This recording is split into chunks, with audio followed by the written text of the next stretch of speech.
Gambar kecilnya namanya musibah, tapi gambar besarnya namanya anugerah. Gak akan jadi anugerah sebelum kita sabar menunggu sampai gambar-gambar kecil ini saling membutuhkan satu dengan yang lain. Itulah takdir, teman-teman. Hari ini udah berapa gambar kecil yang kalian sebut musibah yang udah kalian alami?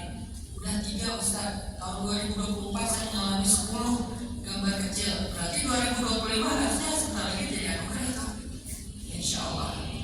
Yang kedua, bagaimana cara kita memahami rencana takdir? Bagaimana cara kita memahami rencana takdir? Karena kita sudah tahu takdir itu bukan peristiwanya, tapi rencananya. Takdir bukan peristiwanya, tetapi rencana secara utuhnya. Sehingga kalau kita mau menyimpulkan takdir, kita nggak boleh menyimpulkannya dari hanya peristiwa kecil. Yang kedua, bagaimana cara kita memahami rencana takdir? Peristiwa-peristiwa kecil itu gimana cara kita belajar memahaminya, berdamai dengannya? Karena seringkali kita tuh kayak agak emang panik kan ketika dihadapkan dengan sebuah musibah besar atau masalah, kita tuh kayak panik, anxiety, apalagi pernah ngalamin sebelumnya di trauma atau galau, bingung dan seterusnya. Gimana cara kita memahami dan berdamai dengan rencana takdir? Pasrah dengan mengatakan kalimat qadarullah. Belajar pasrah dengan mengatakan kalimat qadarullah. Kalimat qadarullah ini populer kan di antara anak-anak yang udah ngaji, anak-anak hijrah. Kan banyak tuh kata-kata yang populer di anak hijrah. Misalnya kayak kata Masya Allah, tabarakallah, manis, ya, alhamdulillah. Atau kata Insya Allah, qadarullah, ain, istidraj. Itu kan populer banget tuh di anak hijrah. Walaupun pemaknaannya menurut saya sering diselewengkan, agak bergeser gitu maknanya.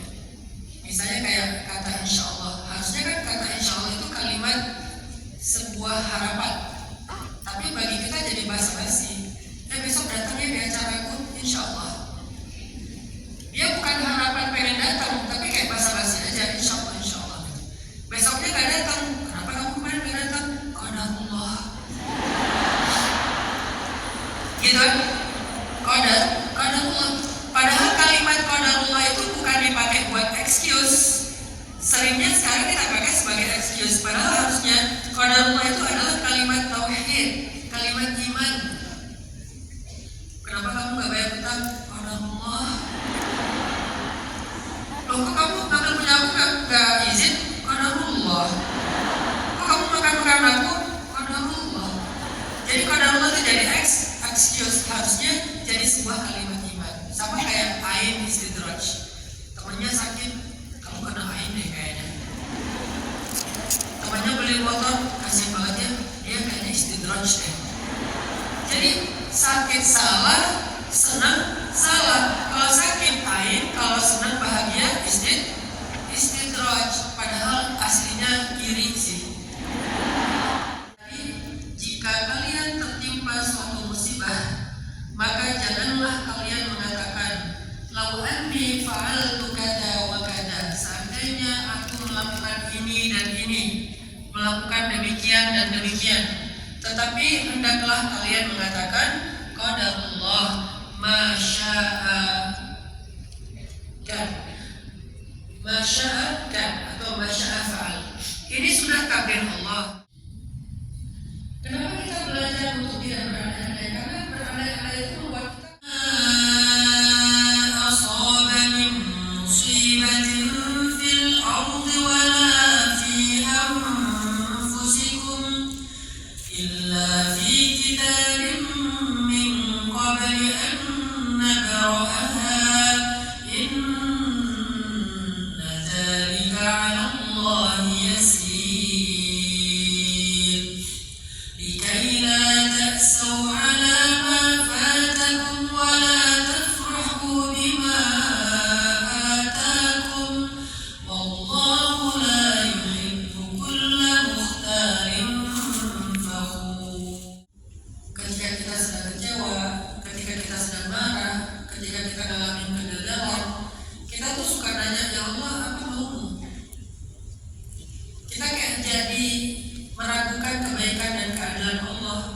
kita kayak jadi meragukan Allah itu mendengar doa saya nggak sih gitu. Kenapa sih doa saya belum dikabulkan? Apa sih maunya Allah gitu? Kita sering nanya kayak gitu. Dan Allah menjawab pertanyaan kita. Coba kalian buka firman Allah dalam surat Al-Baqarah ayat 185. Itu ada jawabannya. Apa maunya Allah? Apa maunya Allah? Surat Al-Baqarah ayat 185. Di tengah-tengah ayat itu ada kalimat yuridullahu bikumul yusra wa la yuridu bikumul usra. Allah ingin memudahkan kalian dan tidak ingin menyusahkan kalian. Jadi Allah pengennya apa sih kalau kita tanya? Apa maunya Allah? Kata Allah, aku ingin memudahkan kamu, tidak ingin menyusahkan kamu. Loh, kenapa dikasih malah kesulitan? Karena konsepnya fa inna ma'al usri yusra, inna ma'al usri yusra. Konsepnya Allah tuh kalau mau kasih kita satu kemudahan, ngasihnya tuh melalui satu kesulitan. Ada banyak alasan kenapa kayak gitu. Tapi yang secara umum yang kita perlu ngerti bahwa Allah tuh kalau pengen kasih kita kemudahan, biasanya Allah nitipin kemudahan itu melalui kesulitan. Kesulitannya satu, kemudahannya 10. Wa Allahu yuridu zulman lil ibad. Allah enggak pengen menzalimi hamba-hambanya. Allah enggak pengen menzalimi setiap makhluknya. Itu kesimpulannya. Tapi Allah pasti punya rencana yang anugerah. Bisa taisir, bisa takhfif, bisa tarbiyah, bisa taubat. Allah pengen memudahkan kita, makanya dititipkanlah dengan kesulitan. Allah pengen meringankan kita dari musibah yang lebih berat. Allah pengen mentarbiyah kita biar kita belajar sesuatu. Allah pengen kita pulang biar dikasih anugerah, caranya taubat. Intinya Allah nggak pengen menyusahkan kita sama sekali. Ubah takdir. Ubahlah takdir. Kalau yang pertama, pasrahkan kepada Allah. Yang kedua, menerima karena meyakini itu baik. Nah, yang ketiga nih yang penting juga nih, coba ubah takdir itu. Emang takdir bisa berubah? Takdir itu ada dua. Ada yang mu'allaq bisa berubah, ada yang ghairu mu'allaq nggak bisa berubah. Apa yang mu'allaq yang bisa berubah? Makanya Allah berfirman di dalam surat Ar-Ra'd. Coba buka mushaf surat 13 ayat 39. Surat 13 ayat 39. Surat Ar-Ra'd surat 13 ayat 39. Allah Subhanahu wa taala berfirman, Bismillahirrahmanirrahim. Yamhullahu ma yasha'u wa yusbitu wa indahu ummul kitab. Allah menghapus apa yang Dia kehendaki dan menetapkan, dan di sisi Allah lah ada kitab induk. Apa itu kitab induk? Kitab takdir Lauhul Mahfuz. Kata Nabi, la yaruddul qada illa du'a. Tidak ada yang merubah takdir kecuali doa. Di zaman Nabi Musa, seorang nenek yang gak punya anak, karena takdirnya dia gak akan punya anak, bisa punya anak gara-gara doa. Dia udah menopause, udah nenek-nenek, tapi dia terus berdoa, ya Allah beri saya keturunan, beri saya seorang putra, beri saya seorang anak. Akhirnya Allah rubah takdirnya dari gak punya anak menjadi punya anak. Itu namanya doa, keajaiban doa. Yang kedua, bagaimana merubah takdir? Kata para ulama dengan ikhtiar. Jadi jangan sampai kita memahami takdir malah gak mau ikhtiar. Itulah bagian kita. Kenapa? Karena takdir masih bisa berubah. Husnuzan billah, berbaik sangka kepada Allah. Berbaik sangka kepada Allah. Allah berfirman dalam sebuah hadis qudsi riwayat Bukhari Muslim. Kata Allah, ana inda dhanni 'abdi bi. Aku tergantung prasangka hambaku kepadaku. Aku tergantung berprasangka kepada Allah itu yang baik-baik, maka takdir kita juga baik. Jangankan urusan dunia, urusan akhirat pun bisa kayak gitu. Allah Maha Pengampun, maka Allah mengampuni kita. Allah Maha Penyayang, maka Allah menyayangi kita. Allah Maha Mendengar, maka Allah mendengar doa kita. Allah Maha Mengijabah, maka Allah menjawab doa kita. Allah Maha Penolong, maka Allah menolong kita. Jadi takdir apa yang kita inginkan dalam hidup kita, mulailah kita berbaik sangka kepada Allah.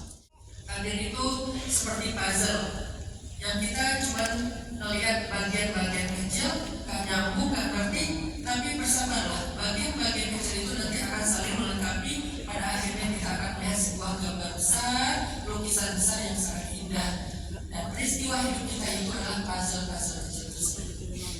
Itu poin pertama. Poin kedua, cara kita menghadapi takdir biar kita ikhlas, biar kita ridho. Belajarlah untuk pasrah dengan mengatakan kepada Allah, semuanya takdir Allah, semuanya Allah yang tentukan, semuanya sudah dicatat 20.000 tahun sebelum kita diciptakan dan seterusnya. Sehingga kalau kita kembalikan ini kepada Allah, kita jadi terima, oh ya ini takdir Allah. Ini gambar besar, cuma saya baru dikasih bagian kecilnya, peristiwa kecilnya. Yang ketiga, cobalah untuk belajar dan berdamai dengan takdir melalui apa? Bagian ketiganya apa? Bukan doa, itu bagian keempat. Dengan belajar untuk meyakini bahwa semua takdir itu baik. Kenapa kita meyakini bahwa semua takdir itu baik? Karena Allah yang menakdirkan semuanya dan Allah Maha baik. Sehingga kalau kita tanya, ya Allah apa maumu? Kata Allah, tafis. Allah apa maumu? Kata Allah, taisir. Dengan cara merubahnya. Gak semuanya harus kita terima, tapi ada yang bagian kita bisa ubah. Bagaimana merubah takdir? Ubahlah dengan doa, ubahlah dengan husnuzon kepada Allah, ubahlah dengan ikhtiar. Kenapa? Karena takdir itu bisa berubah. Apanya yang berubah? Bukan peristiwanya, tapi kondisi dan keadaannya. Alhamdulillah udah selesai kajian bersama Ustadz Hanan. Sekarang kita OTW pulang, jemput si kecil. Happy sekali hari ini. Terima